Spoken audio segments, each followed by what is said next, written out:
You are live and recording. All right, well, welcome everyone to our public information meeting for the 2021-2024 Transportation Improvement Program for the Central Naugatuck Valley Metropolitan Planning Area. First, want to make sure everyone can hear me. I will accept silence as a yes. Two, we'll be, I got some thumbs up. We'll be recording this meeting and as well as streaming it live to YouTube. I want to do a roll call to make sure I can keep track of everyone in attendance. So I'll start with DOT. If you could just state your name. Representatives from DOT.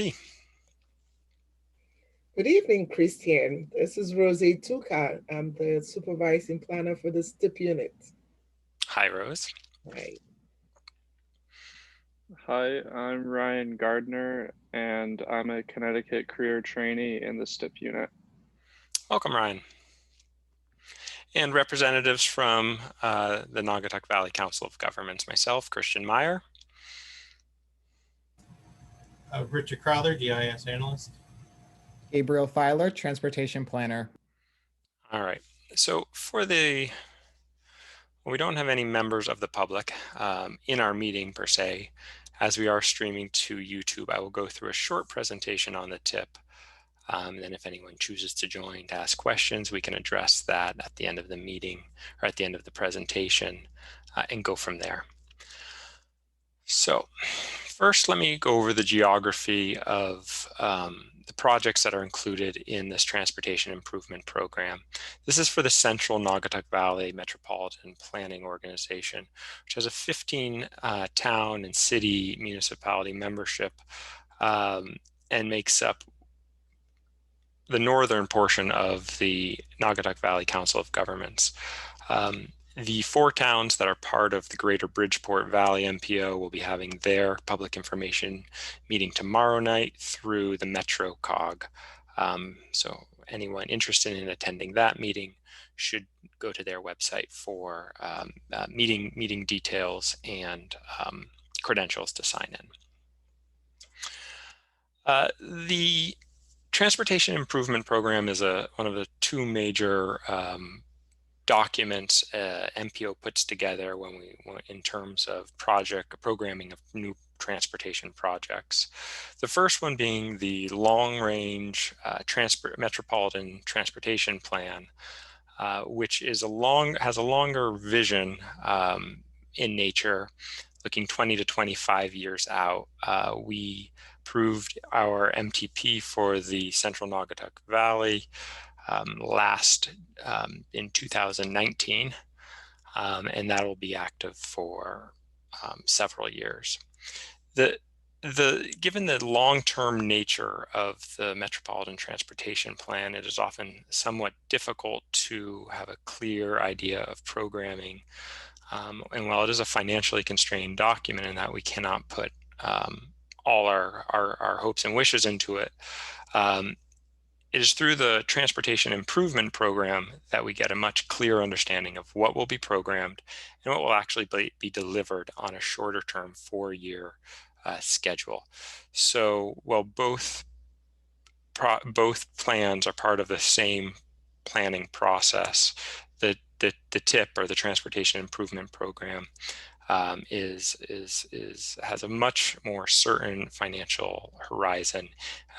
Looking at this year, even as we expect our current Transportation Act to expire, Federal Transportation Act to expire, we still have a good idea going 4 years into the future what funding will look like. What's in a TIP? Well, first, the TIP is a federally required document. As I mentioned, we write one every 4 years as a 4-year planning horizon.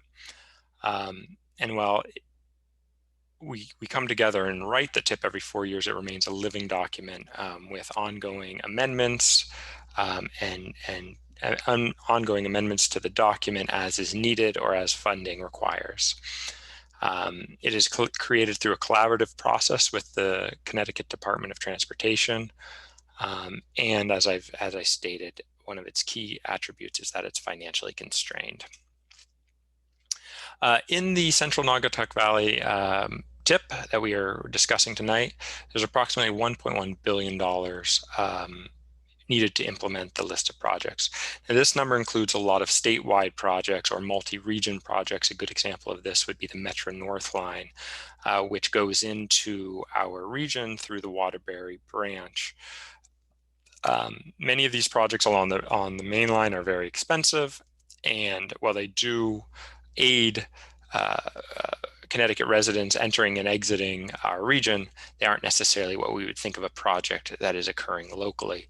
Of the projects that are taking place solely within the Central Naugatuck Valley Planning Region, about $70 million it will be needed to implement those projects. Of that $70 million, about 66.7 or almost 95% goes towards highway projects and improvements, where the remaining 3.7 million is for, in this case, transit operations. Part of the TIP is the air quality conformity assessment. The projects included in the TIP are cannot further deteriorate Connecticut's progress towards meeting its standards and goals set forward in the state implementation plan. The Central Naugatuck Valley Planning Region is part of two non-attainment areas, and for two different pollutants. One being ozone.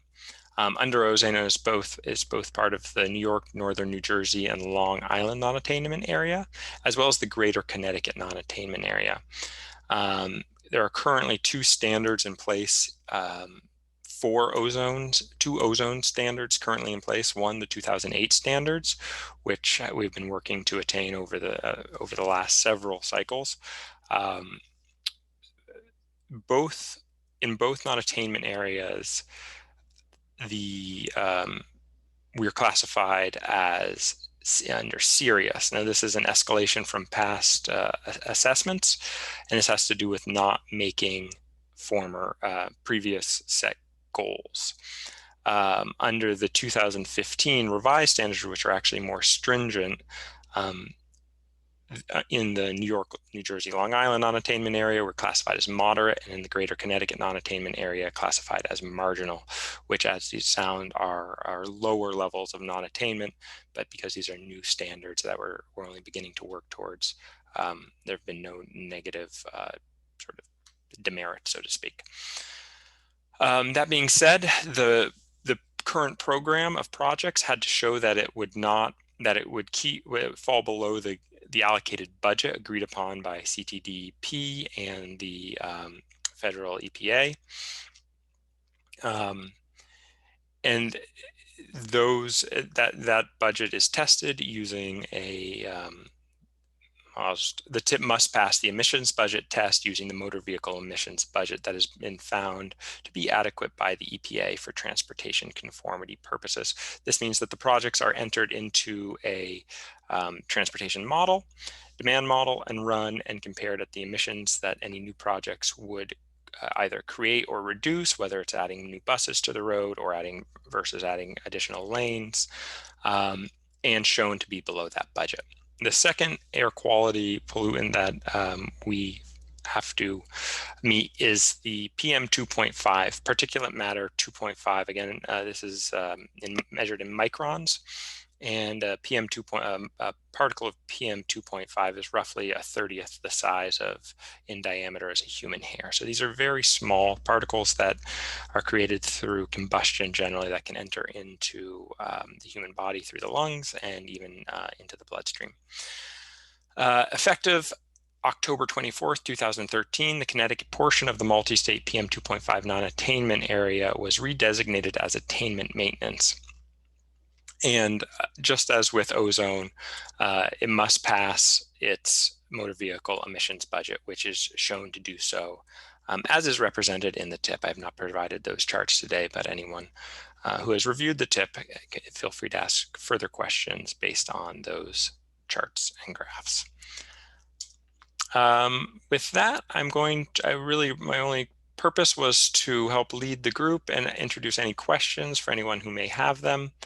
It is still just NVCOG and DOT on the line. So if DOT representatives or NVCOG representatives would like to discuss any part of the current draft of the CNV MPO tip, feel free.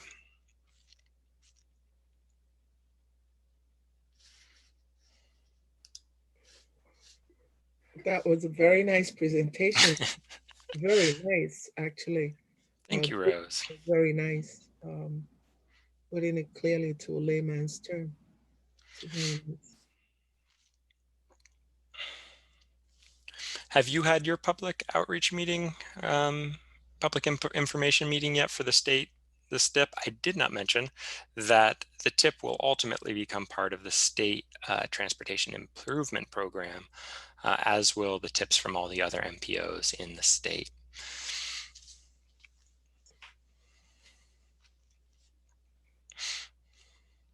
We are in our 30-day comment period, which started August the 24th and is closing October the 29th. The STIP is also available on the DOT web page for public view and comment. And we're going to be having our own meeting, like Christian asked. We're going to be having our own meeting next week, actually, September 23rd. It will be a virtual public information meeting, 1 o'clock in the afternoon and 7 o'clock in the evening. Will be 2 sessions, one in the afternoon and one in the evening, which will be on Wednesday, September 23rd, 2020. And information for our virtual public meeting is available on DOT calendar. So you can find the link to this tip on the DOT calendar, and you can find a link to the virtual public information meeting also through the link at DOT calendar or the STIP DOT STIP website. Thank you, Rose. I almost sound like a computer. No, not at all. Okay, thanks.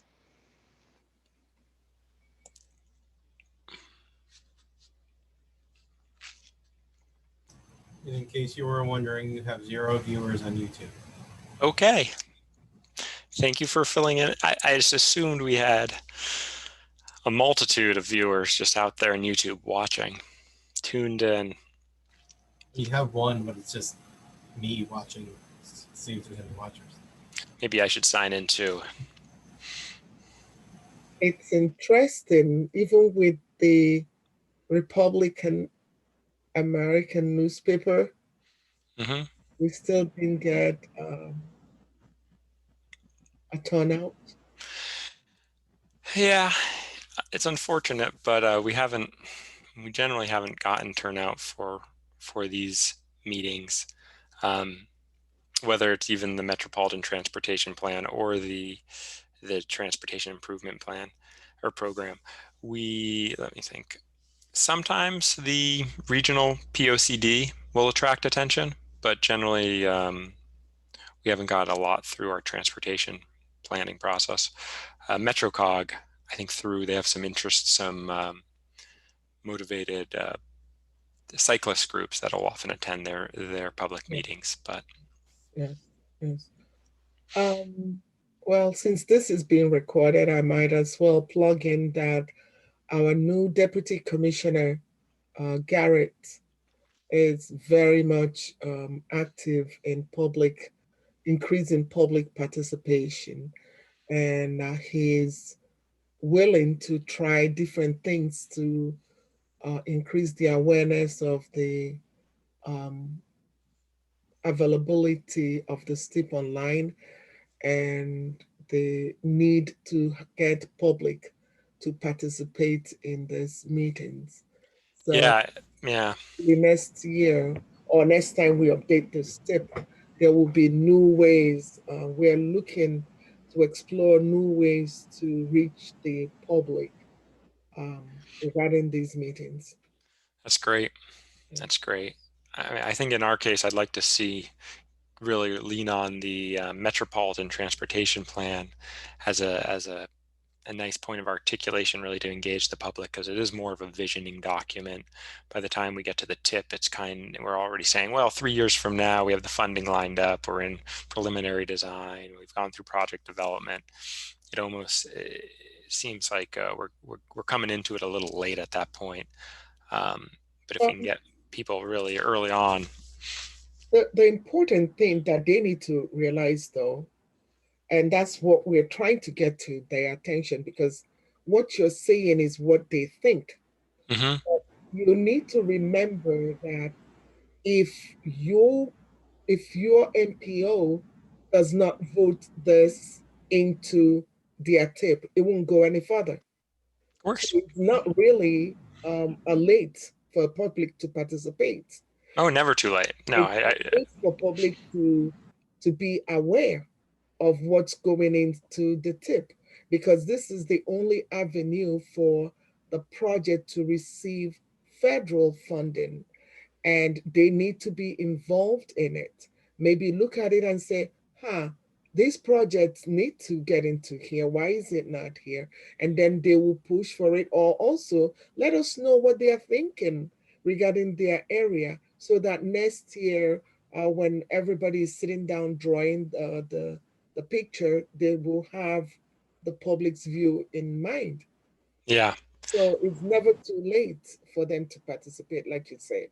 I agree. I hope I didn't come off as too late, but where we're really locally trying to lean the hardest are our studies, trying to buy local buy-in and get that feedback before we even get to the project development point.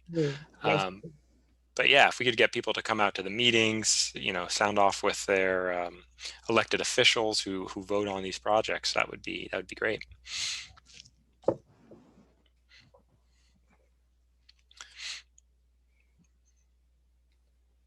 To put it briefly, is to let the public know that they have a voice. Absolutely. It's well put.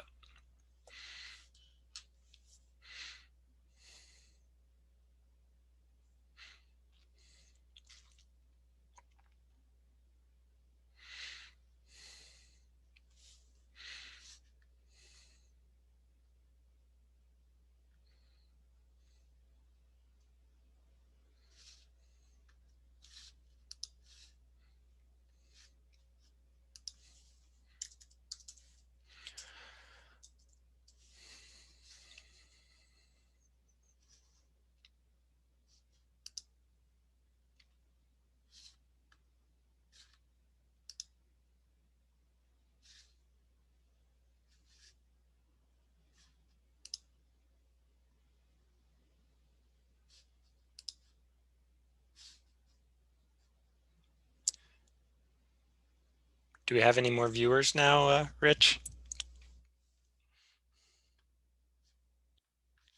No. I just signed on to look at it. Oh, yes, now I do. Yeah, there's 2 people now.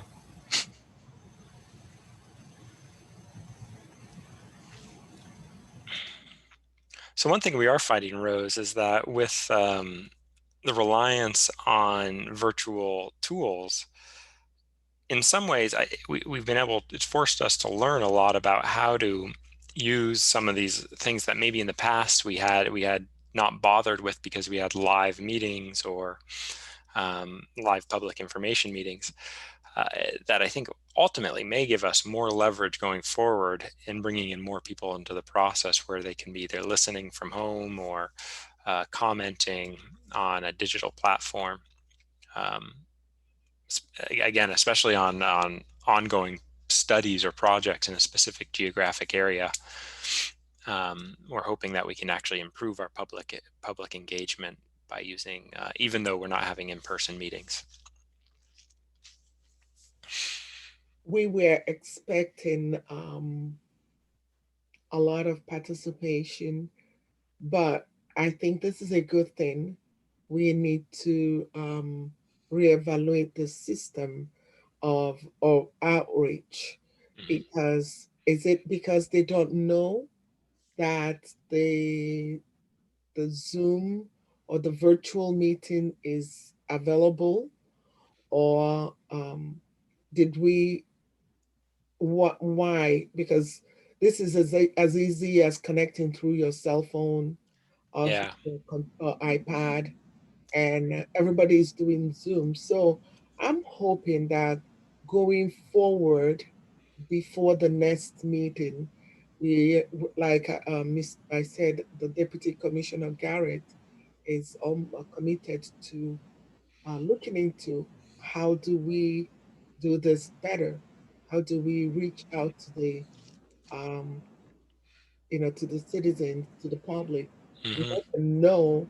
How do we make them aware of the availability of these meetings or the virtual meeting and all that? Maybe the newspaper is not enough. Maybe we might need to find other ways of reaching them, because this is coming from the convenience of their dining table. Yeah, yeah. Yeah, and for today's meeting, we actually got decent press. We got picked up by, who picked it up? Valley Indy picked it up, and it just, we ran a press release, and they ran our press release, and someone else I think ran it too.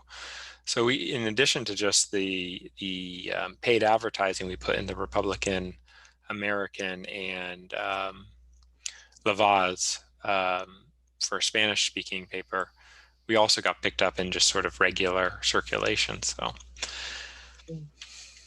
maybe, yeah, I think maybe you're right. Maybe press is not the most effective. Maybe we're not selling it in the right way. Maybe it needs to be more about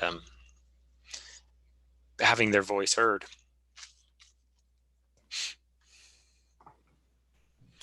It's funny. Uh, everything is virtual right now, and we're still doing press. When you put it that way, yeah, I suppose. Everything is virtual, and we're still doing press. So I think we are going to ramp up our virtual advertisement. That's what I think, because everything is virtual, and maybe most people are not picking up that newspaper and Yeah. looking at it, and they're not even, So we need to find out the interest of the virtual interest of the public. Mm. What is there besides Facebook and maybe social media might be the thing, Yeah. Yeah, and I help do a lot with like the social media stuff. And there's definitely like a resource we've done. We've done a newsletter and stuff like that. But sometimes we just like have like challenges with turnout. I don't know if it's the time. I don't know if it's what it is, but I know what you're saying. It's definitely an ongoing thing to evaluate and explore.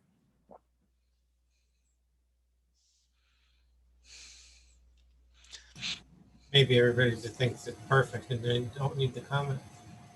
That's possible. All this great collaboration between the MPO and the DOT, we've come up with great plans. I think that's an optimistic way. And we get a lot of feedback from our chief elected officials on what they'd want to see. So as an indirect input, we do hear from them regularly.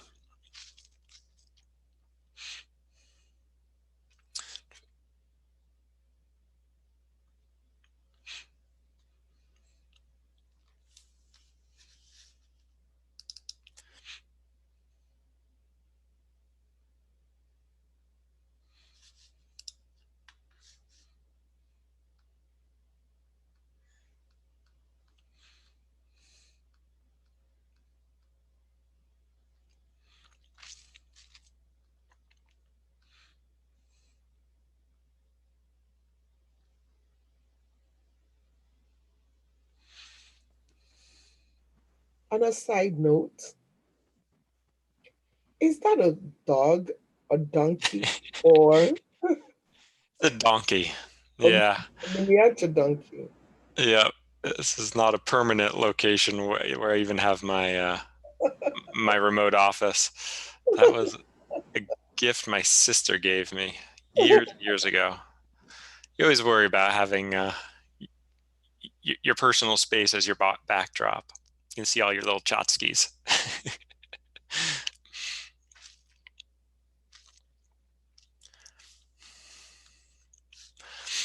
Also, I'll mention for the public's benefit, there will be an additional public comment opportunity on, shoot, I just had it in front of me, on October 9th, which will be the end of our public comment period for the TIP at 10 a.m. during the CNVMPO virtual board meeting. The public is invited to reach out if they need credentials to sign in. They will be able to speak publicly and on the record if they have further comments on this, this TIP. And that will be held at 10 a.m. October 9th. More information is available on the NVCOG website, which is nvcogct.gov, easily accessible through calendar for October 9th.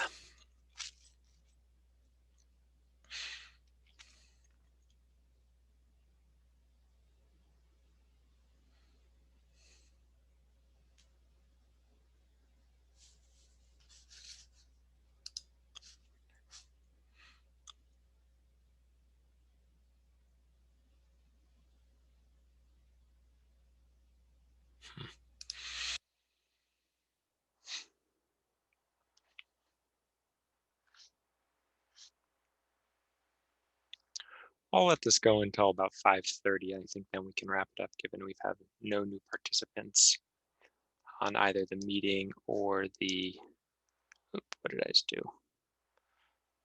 Did everybody else's screen go black? Okay, good.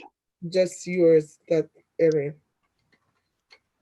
But we can still see you. You can see me, but the presentation went black. Yes. All right, I'm gonna try.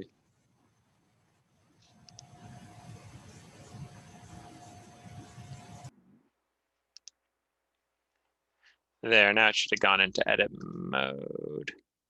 Oh, somehow I closed that. Looks like.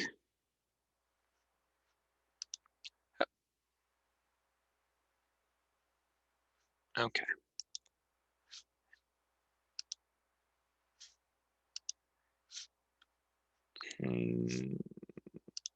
There. Still on questions.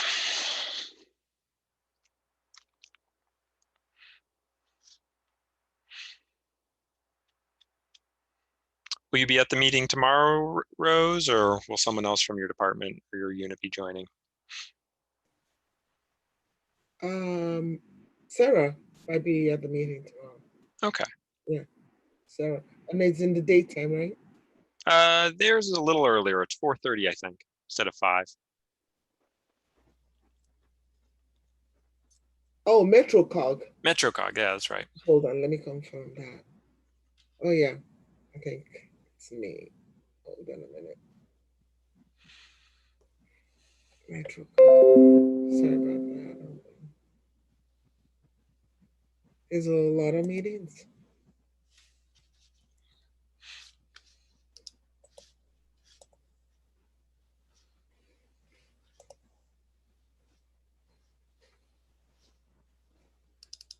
And it's yes, I will be there. Okay. It's going to be 4:30 to 6 p.m. That's what I have, yeah.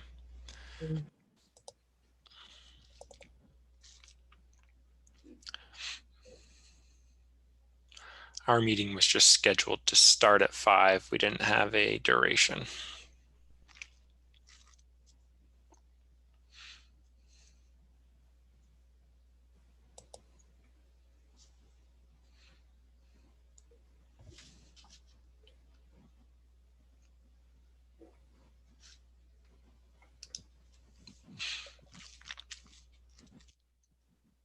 Okay, 4:30 to 6 p.m.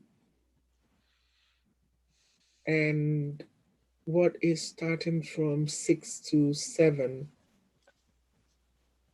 Well, I don't have any meetings from 6 to 7, fortunately, tomorrow night. I think it was changed. Okay.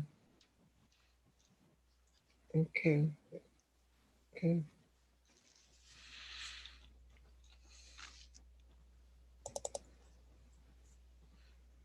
Great.